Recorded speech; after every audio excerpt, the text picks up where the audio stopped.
ಶ್ರೀ ಗಣಪತಿ ಶಾರದಾ ಗುರುಭ್ಯೋ ನಮಃ.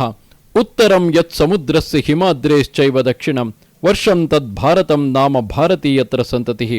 ಶ್ರೋತೃಗಳಿಗೆ ಶ್ರೀ ಸ್ಕಾಂದ ಮಹಾಪುರಾಣದ 3ನೇ ಬ್ರಹ್ಮಖಂಡದ ಸೇತು ಮಹಾತ್ಮ್ಯದಲ್ಲಿ ರಾಮನಾಥ ಲಿಂಗ ಪ್ರತಿಷ್ಠಾ ವಿಧಿ ವರ್ಣನ ಎಂಬ 44ನೇ ಅಧ್ಯಾಯಕ್ಕೆ ಸ್ವಾಗತ. ಋಷಿಗಳು ಕೇಳುತ್ತಾರೆ, ಸಮಸ್ತ ವೇದಗಳ ತತ್ವಗಳನ್ನರಿತವನು, ಪುರಾಣವೆಂಬ ಸಾಗರವನ್ನು ದಾಟಿದವನು, ವ್ಯಾಸರ ಪಾದಕಮಲದ ನಮಸ್ಕಾರದಿಂದ ಪರಿಹರಿಸಲ್ಪಟ್ಟ ಅಮಂಗಳವುಳ್ಳವನು, ಪುರಾಣಾರ್ಥಗಳನ್ನು ಉಪದೇಶಿಸುವುದರಿಂದ ಸಕಲ ಪ್ರಾಣಿಗಳಿಗೂ ಉಪಕಾರ ಮಾಡುವವನು ಆದ ಎಲೈ ಸೂತನೆ, ನೀನು ಈ ರಾಮೇಶ್ವರ ಕ್ಷೇತ್ರ ಪುರಾಣವನ್ನು ಹೇಳಿ ನಮ್ಮನ್ನು ಅನುಗ್ರಹಿಸಿರುವೆ.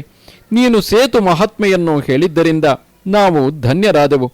ಈಗ ದಶರಥನ ಮಗನಾದ ರಾಮನು ಈ ಲಿಂಗವನ್ನು ಹೇಗೆ ಪ್ರತಿಷ್ಠಿಸಿದನು ಅದನ್ನು ಹೇಳು.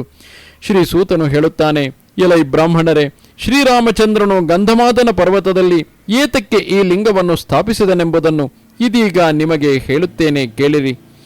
ಬಲಿಷ್ಠನಾದ ರಾವಣನು ಕಾಡಿನಲ್ಲಿದ್ದ ಸೀತೆಯನ್ನು ಅಪಹರಿಸಲು ರಾಮನು ಕಪಿಸೇನೆಯಿಂದಲೂ ಲಕ್ಷ್ಮಣವನ್ನೇರಿ ಸಮುದ್ರವನ್ನು ನೋಡಿದನು. ವಿಶಾಲವಾದ ಆ ಸಮುದ್ರದಲ್ಲಿ ಅವನು ಸೇತುವೆಯನ್ನು ಕಟ್ಟಿ ರಾವಣನಿಂದ ರಕ್ಷಿಸಲ್ಪಟ್ಟ ಲಂಕೆಗೆ ಹೋದನು. ಅಷ್ಟರಲ್ಲಿ ಸೂರ್ಯನು ಮುಳುಗಲು ಆ ಹುಣ್ಣಿಮೆಯ ರಾತ್ರಿಯ ಆರಂಭದಲ್ಲಿ ಸೈನ್ಯದೊಡನೆ ಸುವೇಲ ಪರ್ವತವನ್ನು ಹತ್ತಿದನು. ಬಳಿಕ ರಾತ್ರಿಯಲ್ಲಿ ಸೂರ್ಯ ತನೆಯನಾದ ಸುಗ್ರೀವನು ಉಪ್ಪರಿಗೆಯ ಮೇಲಿರುವ ರಾವಣನನ್ನು ಕಂಡು ಅವನ ಕಿರೀಟವನ್ನು ನೆಲಕ್ಕುರುಳಿಸಿದನು. ಆಗ ಕಿರೀಟವಿಲ್ಲದ ರಾವಣನು ನಾಚಿ ಮನೆಯೊಳಕ್ಕೆ ಹೊರಟು ಹೋದನು. ಅತ್ತ ರಾವಣನು ತನ್ನ ಮನೆಯನ್ನು ಸೇರಲು ಇತ್ತ ಶ್ರೀರಾಮನು ಸುಗ್ರೀವ ಲಕ್ಷ್ಮಣರಿಂದ ಸಹಿತನಾಗಿ ಸೇನೆಯೊಡನೆ ಸುವೇಲಗಿರಿಯ ತಪ್ಪಲಿನಿಂದಿಳಿದು ಲಂಕೆಯ ಬಳಿ ಸೈನ್ಯವನ್ನು ನಿಲ್ಲಿಸಿದನು. ಬಳಿಕ ಪಟ್ಟಣವನ್ನು ಪ್ರವೇಶಿಸುತ್ತಿರುವ ಕಪಿಗಳನ್ನು ರಾವಣನ ಅನುಯಾಯಿಗಳು, ದೊಡ್ಡ ದೇಹವುಳ್ಳವರು ಆದ ಪರ್ವಣ, ಪೂತನ, ಜೃಂಭ, ಖರ, ಪ್ರಾರುಜ, ಅರುಜ, ಪ್ರಹಸ್ತ ಮೊದಲಾದವರು ಆಯುಧಗಳನ್ನು ಹಿಡಿದುಕೊಂಡು ಸೈನ್ಯದೊಡನೆ ಎದುರುಗೊಂಡರು. ಅದೃಶ್ಯರಾಗಿ ಮುನ್ನುಗ್ಗುತ್ತಿರುವ ದುಷ್ಟರಾದ ಅವರನ್ನು ವಿಭೀಷಣನು ಅದೃಶ್ಯನಾಗಿಯೇ ನಿಂತು ಕೊಂದನು. ದೂರ ಓಡುತ್ತಿರುವ ಬಲಿಷ್ಠರಾದ ಕಪಿಗಳು ನೋಡುತ್ತಿರುವಾಗಲೇ ಆ ರಾಕ್ಷಸರು ಎಲ್ಲ ಕಡೆಯಲ್ಲಿಯೂ ಸತ್ತು ಬಿದ್ದರು. ಬಳಿಕ ಇದನ್ನು ಸಹಿಸದ ರಾವಣನು ಸೈನ್ಯದೊಡನೆ ಹೊರಟನು. ಅವನು ಬಾಣಗಳಿಂದ ವಾನರರ ಗುಂಪನ್ನು ತಡೆದನು. ಅನಂತರ ರಾಮನು ಸೈನ್ಯದೊಡನೆ ಹೊರಟು ರಾವಣನೊಡನೆ ದ್ವಂದ್ವಯುದ್ಧವನ್ನು ರಾವಣನ ಮಗನಾದ ಇಂದ್ರಜಿತ್ತುವು ಲಕ್ಷ್ಮಣನೊಡನೆ ಕಾಳಗ ಮಾಡಿದನು. ಹೀಗೆಯೇ ಸುಗ್ರೀವನು ವಿರೂಪಾಕ್ಷನೊಡನೆಯೋ, ಖರ್ವಟನು ಅಂಗದನೊಡನೆಯೋ, ನಲನು ಪೌಂಡ್ರನೊಡನೆಯೋ, ಪುಟೇಶನು ಪನಸನೊಡನೆಯೋ ಯುದ್ಧ ಮಾಡಿದರು. ವೀರರಾದ ಇತರ ಕಪಿಗಳು ರಾಕ್ಷಸರೊಡನೆ ಭಯಶಾಲಿಗಳನ್ನು ಹೆದರಿಸುವ ಘೋರ ಯುದ್ಧ ಮಾಡಿದರು. ತರುವಾಯ ಅತಿ ಪರಾಕ್ರಮಶಾಲಿಗಳಾದ ಕಪಿಗಳಿಂದ ಹೊಡೆಯಲ್ಪಟ್ಟ ರಾಕ್ಷಸರು ಯುದ್ಧಾಂಗಣದಿಂದ ಕೂಡಲೇ ಲಂಕೆಗೆ ಓಡಿದರು.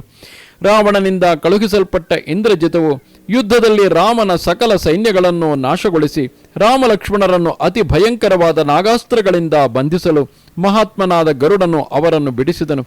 ಆಗಣ ಯುದ್ಧದಲ್ಲಿ ಸಿಂಹನಾದ ಮಾಡಿ ವೇಗದಿಂದ ಬಂದು ಗದೆಯಿಂದ ವಿಭೀಷಣನನ್ನು ಹೊಡೆದನು.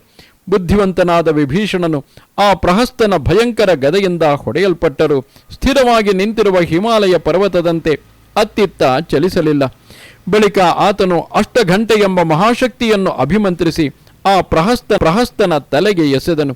ಅವನು ವೇಗವಾಗಿ ವಜ್ರಾಯುಧದಂತೆ ಬೀಳುತ್ತಿರುವ ಆ ಶಕ್ತ್ಯಾಯುಧದಿಂದ ಕತ್ತರಿಸಲ್ಪಟ್ಟ ತಲೆಯುಳ್ಳವನಾಗಿ ಬಿರುಗಾಳಿಯಿಂದ ಮುರಿದ ಮರದಂತೆ ನೆಲಕ್ಕುರುಳಿದನು. ಯುದ್ಧದಲ್ಲಿ ಮುರಿದು ಬಿದ್ದ ಆ ಪ್ರಹಸ್ತನನ್ನು ನೋಡಿ ಧೂಮ್ರಾಕ್ಷನು ಬಹುವೇಗವಾಗಿ ಕಪಿಗಳನ್ನು ಅಟ್ಟಿಸಿಕೊಂಡು ಬಂದನು. ಹನುಮಂತನು ರಣರಂಗದಲ್ಲಿ ಓಡಿದ ಕಪಿಸೈನ್ಯವನ್ನು ಕಂಡು ಕೂಡಲೇ ಬಾಣದಿಂದ ಧೂಮ್ರಾಕ್ಷನನ್ನು ಕೊಂದನು. ಧೂಮ್ರಾಕ್ಷನು ಮಡಿದುದನ್ನು ನೋಡಿ ಮೃತನಾಗಿ ಉಳಿದ ರಾಕ್ಷಸರು ನಡೆದ ಸಮಾಚಾರವನ್ನೆಲ್ಲ ದೊರೆಯಾದ ರಾವಣನಿಗೆ ತಿಳಿಸಿದರು. ಅನಂತರ ರಾವಣನು ನಿದ್ರಿಸುತ್ತಿರುವ ಕುಂಭಕರ್ಣನನ್ನು ಎಬ್ಬಿಸಿ ಅವನನ್ನು ಯುದ್ಧಕ್ಕೆ ಕಳುಹಿಸಿದನು. ಲಕ್ಷ್ಮಣನು ಯುದ್ಧಾಂಗಣಕ್ಕೆ ಬಂದ ಕುಂಭಕರ್ಣನ ಮೇಲೆ ಕೋಪದಿಂದ ಬ್ರಹ್ಮಾಸ್ತ್ರವನ್ನು ಪ್ರಯೋಗಿಸಲು ಅವನು ಹಸುವನ್ನು ನೀಗಿ ಕೆಳಗುರುಳಿದನು. ಹನುಮಂತ ನೀಲರು ರಾವಣನಂತೆಯೇ ಕಡುಗಲಿಗಳಾದ ದೂಷಣನ ತಮ್ಮಂದಿರನ್ನು ಕೊಂದರು. ವಿಶ್ವಕರ್ಮನ ಮಗನಾದ ನಳನು ವಜ್ರದಂಷ್ಟ್ರನನ್ನು, ವಾನರೋತ್ತಮನಾದ ಕುಮುದನು ಅಕಂಪನನನ್ನು ಕೊಂದನು. ಷಷ್ಠಿಯ ದಿನದ ಕಾಳಗದಲ್ಲಿ ರಾವಣನು ಸೋತು ಪಟ್ಟಣವನ್ನು ಸೇರಿದನು. ಅಂದೇ ಲಕ್ಷ್ಮಣನು ಅತಿಕಾಯ ಮತ್ತು ತ್ರಿಶಿರಸರನ್ನು ವಧಿಸಿದನು. ಸುಗ್ರೀವನು ದೇವಾಂತಕ, ನರಾಂತಕರನ್ನು, ಹನುಮಂತನು ಕುಂಭಕರ್ಣನ ಸುತರಿಬ್ಬರನ್ನು ಕೊಂದನು. ವಿಭೀಷಣನು ಖರನ ಮಗನಾದ ಮಕರಾಕ್ಷನನ್ನು ಕೊಲ್ಲಲು ರಾವಣನು ಇಂದ್ರಜಿತ್ತುವನ್ನು ಯುದ್ಧಕ್ಕೆ ಕಳುಹಿಸಿದನು. ಇಂದ್ರಜಿತ್ತುವು ರಾಮಲಕ್ಷ್ಮಣರನ್ನು ಮೂರ್ಛೆಗೊಳಿಸಲು ಅಂಗದನು ಭಯಂಕರವಾದ ಬಾಣಗಳಿಂದ ಅವನ ವಾಹನವನ್ನು ಮುರಿದನು. ಆಗ ಇಂದ್ರಜಿತ್ತುವು ಆಕಾಶದಲ್ಲಿ ನಿಂತನು. ಬಳಿಕ ಅವನು ಕುಮುದ, ಅಂಗದ, ಸುಗ್ರೀವ, ನಲ, ಜಾಂಬವಂತ ಮೊದಲಾದವರಿಂದ ಸಹಿತರಾದ ಕಪಿಗಳನ್ನೆಲ್ಲ ಹೊಡೆದು ಕೆಡವಿದನು. ಮಹಾಬಲಿಷ್ಠನಾದ ಅವನು ಹೀಗೆ ಯುದ್ಧದಲ್ಲಿ ರಾಮಲಕ್ಷ್ಮಣರನ್ನು ಸೈನ್ಯದೊಡನೆ ಹೊಡೆದು ಆಕಾಶದಲ್ಲಿ ಮಾಯವಾದನು. ತರುವಾಯ ವಿಭೀಷಣನು ಇಕ್ಷ್ವಾಕು ವಂಶಕ್ಕೆ ಅಲಂಕಾರನಾದ ರಾಮನನ್ನು ಅನೇಕ ಬಾರಿ ನಮಸ್ಕರಿಸಿ ಕೈಮುಗಿದುಕೊಂಡು ಇಂತೆಂದನು: ಶತ್ರುನಾಶಕನಾದ ಓ ರಾಮ, ಈ ಗುಹ್ಯಕನು ಕುಬೇರನ ಅಪ್ಪಣೆಯಿಂದ ನೀರನ್ನು ತೆಗೆದುಕೊಂಡು ನಿನ್ನೆಡೆಗೆ ಬಂದಿರುವನು. ಕುಬೇರನು ನಿನಗೆ ಮಾಯಗೊಂಡ ಪ್ರಾಣಿಗಳನ್ನು ಕಾಣುವುದಕ್ಕಾಗಿ ಈ ನೀರನ್ನು ಕೊಡುತ್ತಾನೆ. ಈ ನೀರಿನಿಂದ ನೀನು ಕಣ್ಣನ್ನು ತೊಳೆದುಕೊಂಡರೆ ಅಡಗಿರುವ ಪ್ರಾಣಿಗಳನ್ನು ಕಾಣುವೆ. ನೀನು ಯಾವನಿಗೆ ಇದನ್ನು ಕೊಡುವೆಯೋ ಅವನು ಆಕಾಶದಲ್ಲಿ ಅಡಗಿರುವ ಜಂತುಗಳನ್ನು ನೋಡುವನು.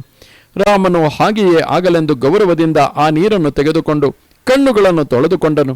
ಅಂತೆಯೇ ಅವನು ಕೊಟ್ಟ ಆ ನೀರಿನಿಂದ ಲಕ್ಷ್ಮಣನು, ಸುಗ್ರೀವ, ಜಾಂಬವಂತ, ಆಂಜನೇಯ, ಅಂಗದ, ಮೈಂದ, ದ್ವಿವಿಧ, ನೀಲ ಮೊದಲಾದ ಸಕಲ ಕಪಿಗಳು ಕಣ್ಣುಗಳನ್ನು ತೊಳೆದುಕೊಂಡು ಆಕಾಶದಲ್ಲಿ ಅಡಗಿದ್ದ ರಾವಣ ತನೆಯನಾದ ಇಂದ್ರಜಿತ್ತುವನ್ನು ಕಂಡರು. ಅನಂತ ಹೋದನು. ಕುಬೇರನು ಕಳುಹಿಸಿದ ಜಲದಿಂದ ಶುದ್ಧವಾದ ಕಣ್ಣುಳ್ಳ ಲಕ್ಷ್ಮಣನು ಕುಪಿತನಾಗಿ ಆ ಇಂದ್ರಜಿತ್ತುವನ್ನು ಹೊಡೆದನು. ಅನಂತರ ಲಕ್ಷ್ಮಣ ಮತ್ತು ಇಂದ್ರಜಿತ್ತುಗಳಿಗೆ ದೇವೇಂದ್ರ ಪ್ರಹ್ಲಾದರಿಗಾದಂತೆ ಆಶ್ಚರ್ಯಕರವಾದ ಯುದ್ಧವು ನಡೆಯಿತು. ಹೀಗೆ 3 ದಿನಗಳು ಯುದ್ಧ ನಡೆದ ಮೇಲೆ ಬಲಶಾಲಿಯಾದ ಲಕ್ಷ್ಮಣನು ಬಹು ಪ್ರಯತ್ನದಿಂದ ಇಂದ್ರಜಿತ್ತುವನ್ನು ಕೊಂದನು. ಬಳಿಕ ರಾಮನು ರಾವಣನ ಮೂಲ ಬಲವನ್ನೆಲ್ಲ ಕೊಂದನು. ಪ್ರಿಯ ಪುತ್ರನಾದ ಇಂದ್ರಜಿತ್ತುವಿನ ಮರಣದಿಂದ ಕ್ರುದ್ಧನಾದ ರಾವಣನು ರಥವನ್ನೇರಿ ಬಹು ಸೈನ್ಯಗಳೊಡನೆ ನಗರದಿಂದ ಹೊರಟು ಸೀತೆಯನ್ನು ವಧಿಸಲು ಉದ್ಯುಕ್ತನಾಗಲು ವಿಂಧ್ಯನು ಅವನನ್ನು ತಡೆದನು. ಅನಂತರ ಇಂದ್ರನ ಸಾರಥಿಯಾದ ಮಾತಲಿಯು ಸೂರ್ಯನಂತೆ ಬೆಳಗುತ್ತಿರುವ ರಥದೊಡನೆ ರಣಾಂಗಣದಲ್ಲಿ ರಾಮನ ಬಳಿ ಸಾರಿದನು. ಧನುರ್ಧಾರಿಗಳಲ್ಲಿ ಶ್ರೇಷ್ಠನಾದ ರಾಮನು ಆ ಇಂದ್ರ ರಥವನ್ನೇರಿ ಯುದ್ಧದಲ್ಲಿ ಬ್ರಹ್ಮಾಸ್ತ್ರದಿಂದ ರಾವಣನ ತಲೆಗಳನ್ನು ಹಾರಿಸಿದನು. ತರುವಾಯ ರಾವಣನನ್ನು ವಧಿಸಿದ ಶ್ರೀರಾಮನನ್ನು ಋಷಿಗಳೇ ಮೊದಲಾದವರಿಂದ ಸಹಿತರಾದ ದೇವತೆಗಳು ಜಯಾಶೀರ್ವಾದ ಮಾಡಿ ಹೊಗಳಿದರು. ಸಂತುಷ್ಟರಾದ ವಿದ್ಯಾಧರರು ಹೂಮಳೆಗರೆದರು. ರಾಮನು ಲಂಕಾ ರಾಜ್ಯದಲ್ಲಿ ವಿಭೀಷಣನನ್ನು ಅಭಿಷೇಕ ಮಾಡಿ ದೇವತೆಗಳು, ಸೈನಿಕರು, ಸೀತೆ, ಲಕ್ಷ್ಮಣ ಇವರೊಡನೆ ಪುಷ್ಪಕ ವಿಮಾನವನ್ನು ಹತ್ತಿ ಗಂಧಮಾದನ ಪರ್ವತಕ್ಕೆ ಬಂದನು. ದಂಡಕಾರಣ್ಯದಲ್ಲಿ ವಾಸ ಮಾಡುತ್ತಿರುವ ಮುನಿಗಳು ಅಗಸ್ತ್ಯನನ್ನು ಮುಂದಿರಿಸಿಕೊಂಡು ಸೀತೆಯನ್ನು ಅಗ್ನಿಯಲ್ಲಿ ಪವಿತ್ರಗೊಳಿಸಿ ಗಂಧಮಾದನ ಪರ್ವತದಲ್ಲಿ ಕಪಿಗಳು, ಲಕ್ಷ್ಮಣ, ವಿಭೀಷಣ ಇವರಿಂದ ಸಹಿತನಾಗಿರುವ ರಾವಣಾಂತಕನು ಪತ್ನಿ ಸಹಿತನು ದೇವತೆಗಳು, ಮುನಿಗಳು ಇವರಿಂದ ಸೇವಿಸಲ್ಪಡುತ್ತಿರುವವನು ಆದ ರಾಮನನ್ನು ಹೊಗಳಿದರು. ಮುನಿಗಳು ಹೊಗಳುತ್ತಾರೆ: ಪ್ರಪಂಚಕ್ಕೆ ಅನುಗ್ರಹವನ್ನು ರಾವಣನನ್ನು ಸಂಹರಿಸುವುದಕ್ಕಾಗಿ ಭೂಮಿಯಲ್ಲಿ ಅವತರಿಸಿದವನು ಆದ ಓ ರಾಮಚಂದ್ರ, ನಿನಗೆ ನಮಸ್ಕಾರವು. ತಾಟಕೆಯನ್ನು ವಧಿಸಿದವನು, ವಿಶ್ವಾಮಿತ್ರನ ಯಾಗವನ್ನು ರಕ್ಷಿಸಿದವನು, ಮಾರೀಚ ಸುಬಾಹುಗಳನ್ನು ಕೊಂದವನು ಆದ ಎಲೆ ರಾಮಚಂದ್ರನೇ, ನಿನಗೆ ವಂದನೆಯು. ಅಹಲ್ಯೆಗೆ ಮೋಕ್ಷವನ್ನಿತ್ತ ಪಾದ ಕಮಲದ ಧೂಳುಳ್ಳವನು, ಶಿವಧನುಸ್ ಅನಾಯಾಸವಾಗಿ ಮುರಿದವನು ಆದ ಓ ರಾಮಚಂದ್ರ, ನಿನಗೆ ನಮಸ್ಕಾರವು. ಜಾನಕಿಯನ್ನು ಪಾಣಿಗ್ರಹಣ ಮಾಡಿಕೊಂಡು ಕಂಗೊಳಿಸುತ್ತಿರುವವನು, ಪರಶುರಾಮನನ್ನು ಸೋಲಿಸಿದವನು ಆದ ಎಲೆ ರಾಮಚಂದ್ರನೇ, ನಿನಗೆ ನಮಸ್ಕಾರವು. ಕೈಕೇಯಿಯ ವರದ ವಿಷಯದಲ್ಲಿ ತಂದೆಯ ಮಾತನ್ನು ಸತ್ಯಗೊಳಿಸುವುದಕ್ಕಾಗಿ ಕಾಡಿನಲ್ಲಿ ವಾಸಿಸಿದ ಓ ರಾಮ, ನಿನಗೆ ನಮಸ್ಕಾರವು. ಭರತನ ಪ್ರಾರ್ಥನೆಯಂತೆ ಅವನಿಗೆ ಪಾದುಕೆಗಳನ್ನಿತ್ತವನು, ಶರಭಂಗನು ಸ್ವರ್ಗವನ್ನು ಸೇರಲು ಕಾರಣನೋ ಆದ ಎಲೆ ರಾಮಚಂದ್ರನೇ, ನಿನಗೆ ನಮಸ್ಕಾರವು. ವಿರಾಧನನ್ನು ಕೊಂದವನು, ಜಟಾಯು ಮಿತ್ರನು, ಮಾಯಾ ಮೃಗವಾದ ಕ್ರೂರ ಮಾರೀಚನ ಅವಯವಗಳನ್ನು ಸೀಳಿದವನು ಆದ ಓ ರಾಮಚಂದ್ರ, ನಿನಗೆ ವಂದನೆಯು. ಸೀತೆಯನ್ನು ಅಪಹರಿಸಿಕೊಂಡು ಹೋಗುತ್ತಿದ್ದ ರಾವಣನೊಡನೆ ಕಾಳಗ ಮಾಡಿ ಶರೀರವನ್ನು ತ್ಯಜಿಸಿದ ಜಟಾಯುವನ್ನು ದಹನಗೊಳಿಸಿ ಅವನಿಗೆ ಮೋಕ್ಷವನ್ನಿತ್ತ ರಾಮ, ನಿನಗೆ ನಮಸ್ಕಾರವು. ಕಬಂಧನನ್ನು ಸಂಹರಿಸಿದವನು, ಶಬರಿಯು ಪೂಜಿಸಿದ ಪಾದವುಳ್ಳವನು, ಸುಗ್ರೀವನ ಮೈತ್ರಿಯನ್ನು ಪಡೆದವನು, ವಾಲಿಯನ್ನು ಕೊಂದವನು ಆದ ಓ ರಾಮ, ನಿನಗೆ ನಮಸ್ಕಾರವು. ಸಮುದ್ರದಲ್ಲಿ ಸೇತುವೆಯನ್ನು ಕಟ್ಟಿದವನು, ಸಕಲ ರಾಕ್ಷಸರನ್ನು ರಾವಣನನ್ನು ಕೊಂದವನು ಆದ ಎಲೆ ರಘುರಾಮನೇ, ನಿನಗೆ ನಮಸ್ಕಾರವು. ಸಂಸಾರ ಸಾಗರವನ್ನು ದಾಟಿಸುವ ದೋಣಿಯಾದ ಪಾದ ಕಮಲವುಳ್ಳವನು, ಭಕ್ತರ ದುಃಖವನ್ನು ನೀಗಿಸುವವನು, ಜ್ಞಾನಾನಂದ ಸ್ವರೂಪನು ಆದ ಓ ರಾಮ, ನಿನಗೆ ನಮಸ್ಕಾರವು. ಜಗತ್ತಿನ ಅಭ್ಯುದಯಕ್ಕೆ ಕಾರಣನು, ರಾಮಾದಿ ನಿನ್ನ ಪವಿತ್ರ ನಾಮಗಳನ್ನು ಜಪಿಸುವವರ ಪಾಪವನ್ನು ಪರಿಹರಿಸುವವನು ಆದ ಓ ರಾಮಚಂದ್ರ, ನಿನಗೆ ನಮಸ್ಕಾರವು. ಸಮಸ್ತ ಲೋಕಗಳ ಸೃಷ್ಟಿ ಪಾಲನ ನಾಶನಗಳನ್ನೆಸಗುವವನು, ಕರುಣಾ ಸ್ವರೂಪನು, ಭಕ್ತರನ್ನು ಪರೆಯುವವನೂ ಆದ ಓ ರಾಮಚಂದ್ರನೇ, ನಿನಗೆ ನಮಸ್ಕಾರವು. ಸೀತಾ ಸಹಿತನು ವಿಭೀಷಣನಿಗೆ ಸೌಖ್ಯವನ್ನಿತ್ತವನೋ ಆದ ರಾಮ, ನಿನಗೆ ನಮಸ್ಕಾರವು. ನೀನು ರಾವಣನನ್ನು ಕೊಂದು ಜಗತ್ತನ್ನು ಕಾಪಾಡಿರುವೆ. ಜಗದೊಡೆಯನು ಜಾನಕೀಪತಿಯೋ ಆದ ಎಲೈ ರಾಮನೇ, ನಮ್ಮನ್ನು ಕಾಪಾಡು. ಎಲೈ ಬ್ರಾಹ್ಮಣರೇ, ಹೀಗೆ ಮುನಿಗಳು ಆತನನ್ನು ಸ್ತುತಿಸಿ ಸುಮ್ಮನಾದರು. ಶ್ರೀ ಸೂತನು ತಾನೆ ಮುನಿಗಳು ಹೇಳಿದ ಶ್ರೀರಾಮಚಂದ್ರನ ಈ ಸ್ತೋತ್ರವನ್ನು 3 ಸಂಧ್ಯಾಕಾಲಗಳಲ್ಲಿಯೂ ಭಕ್ತಿಯಿಂದ ಪಠಿಸುವವನು ಸುಖವನ್ನು ಮೋಕ್ಷವನ್ನು ಪಡೆಯುವನು. ಪ್ರಯಾಣ ಕಾಲದಲ್ಲಿ ಇದನ್ನು ಪಠಿಸುವವನಿಗೆ ಭಯ ಉಂಟಾಗುವುದಿಲ್ಲ. ಇದನ್ನು ಪಠಿಸಿದರೆ ಭೂತ ಭೇತಾಳಗಳು, ರೋಗಗಳು, ಪಾಪಗಳು ನಾಶವಾಗುವವು.